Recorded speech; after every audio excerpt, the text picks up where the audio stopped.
How to make your following list private on Instagram? Simply open your Instagram.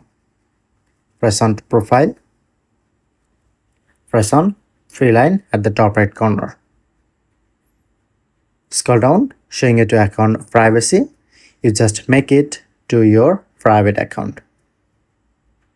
Okay, now set up to my private account. Or if you want to hide your following list without a private account, so public your account, go back, go to your main settings page, scroll down,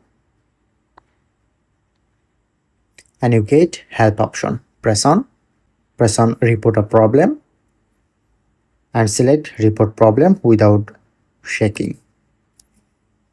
Press on and you just write this message. Press on to send.